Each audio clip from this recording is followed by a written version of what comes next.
Hello good morning dear students. आज हम अपने chapter number 9 balance of nature प्रकृति में संतुलन इसको बेटा आगे कंटिन्यू करते हैं। जैसे पीछे हमने क्या किया था कि अपने 8 तक जो लेसन है वो आपके सितंबर जो एग्ज़ाम होगा उसमें आएंगे बेटा, क्योंकि वो सारा जुलाई तक का सिलेबस है। हम अपना अगस्त का सिलेबस स्टार्ट करते हैं, थोड़ा थोड़ा आगे बढ़ते रहेंगे, पीछे का रिवीजन करते रहेंगे। जैसे आप लोगों ने कल फर्स्ट चैप्टर को रिवाइज़ किया था, आज आप चैप्टर नंबर 2 को रिवाइज करेंगे बेटा, ठीक है।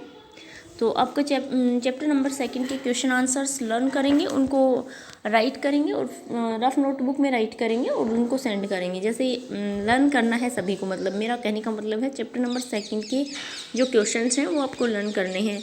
इस चैप्टर को जहाँ तक मैं पढ़ा हूँ वहाँ तक आपको पढ़ना है और इसके ठीक है, फिर धीरे धीरे करके ये भी कंप्लीट हो जाएगा। ये चैप्टर है बेटा बैलेंस ऑफ नेचर, प्रकृति में संतुलन। Nature includes all the natural things of the earth, include plant, animals, landscapes etcetera. Nature प्रकृति में वो सारी नेचुरल थिंग्स, प्राकृतिक चीज़ें शामिल होती हैं जो पृथ्वी पे हैं, जैसे प्लांट है, एनिमल्स है, लैंडस्केप्स हैं, सारे। Nature does not include any human interference, कोई भी जो मानव की जो गतिविधि है उनको इसमें शामिल नहीं किया जाता in real term, but is affected a lot of human activity. लेकिन ये बहुत सारी जितनी भी एक्टिविटीज़ हैं मानव की वो अफेक्ट करती हैं नेचर को। This leads to interference in the actual nature's process, this causes imbalance of nature. इसीलिए क्या हो जाता है, जो ह्यूमन एक्टिविटीज़ हैं वो नेचर को अफेक्ट करती हैं, जिससे कि क्या होता है, इम्बैलेंस हो जाता है नेचर में, प्रकृति में। विच काजेज वेरियस इन्वायरमेंटल इश्यूज, इसके कारण बहुत सारे पर्यावरणीय मुद्दे उठते हैं, ठीक है, बहुत सारे इन्वायरमेंटल इश्यूज हो जाते हैं। इसमें देखते हैं हम अपनी नेचर को, जिसमें इकोसिस्टम आता है जैसा पारिस्थितिकी जिसको हम बोलते हैं।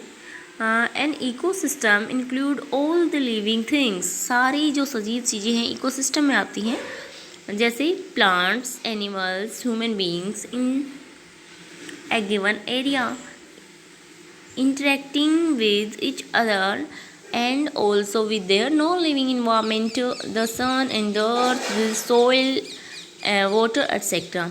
क्या होता है, इकोसिस्टम होता है कि लिविंग थिंग्स जितनी भी हैं, प्लांट, एनिमल्स, ह्यूमन बीइंग्स, इनका अपने एरियाज़ में एक दूसरे से की गई जो अंतःक्रिया है उनको क्या बोलते हैं, इकोसिस्टम में आते हैं वो सारे। In an ecosystem each organism has its own role to play. इस इकोसिस्टम में सभी जीवों का अपना एक महत्वपूर्ण स्थान होता है, अपना एक रोल प्ले करते हैं, अपनी भूमिका निभाते हैं। It is the source of energy flow, ये क्या है, ऊर्जा प्रवाह का क्या स्रोत होता है एक। And the cycle of life, और जीवन का साइकिल होता है, जीवन चक्र होता है।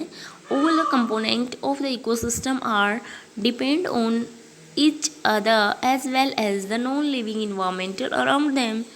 जिस प्रकार से एक दूसरे पे इकोसिस्टम के जितने भी घटक हैं, कंपोनेंट हैं, वो एक दूसरे पे डिपेंड होते हैं, लिविंग ही नहीं नॉन लिविंग भी। कंपोनेंट ऑफ इकोसिस्टम के अब देखते हैं हम घटक कौन कौन से होते हैं बेटा। इकोसिस्टम के वैसे 2 टाइप के घटक हो सकते हैं, जैसे बायोटिक और एबायोटिक बोलते हैं, जैव घटक और अजैव घटक। आप देखते हैं सबसे पहले the component of an ecosystem includes, एक इकोसिस्टम में कुछ इस प्रकार के घटक हैं जो शामिल हैं। बायोटिक कंपोनेंट, जैविक घटक जिसको बोलते हैं। इन living things of an ecosystem और environment are the biotic component. Living things जितने भी होते हैं वो बायोटिक कंपोनेंट में आते हैं। It includes the association of A number of interrelated populations belongs to different species in a common environment, human beings, plants, animals, microorganisms, etc. From the biotic component, the biotic component include the consumer, producer and decomposer. Biotic component बेटा सारे livings इसमें आते हैं, जिसमें ये तो आपको जो फूड चेन होती है उसके स्टेप्स बता रखे हैं। जैसे कंज्यूमर होता है उपभोक्ता, सबसे पहले जो फूड चेन में आता है, उसके बाद कंज्यूमर पहले नहीं आता, प्रोड्यूसर पहले आते हैं। जैसे ग्रीन प्लांट वगैरह होते हैं, ये होते हैं प्रोड्यूसर, उत्पादक। इसके बाद आते हैं कंज्यूमर्स। कंज्यूमर्स प्राइमरी हो सकता है, सेकेंडरी हो सकता है, और सबसे लास्ट होता है डिकम्पोजर, जिनको अपघटे होते हैं, जो मरे हुए जीव जंतुओं को खाते हैं। इसके बाद आते हैं बायोटिक फैक्टर। एक एक करके हम बायोटिक फैक्टर को देखेंगे, ठीक है। बायोटिक फैक्टर होते हैं जैव घटक में। The biotic factors are useful in a number of way, जैसे प्लांट्स है, एनिमल्स है, माइक्रो ऑर्गेनिज्म है। आज आप इतना ही कर लेना बेटा, इस चैप्टर को इतना ही पढ़ना है आपको। और चैप्टर नंबर 2 के क्वेश्चंस आपको राइट करने हैं रफ नोटबुक में, और उनको लर्न करना है।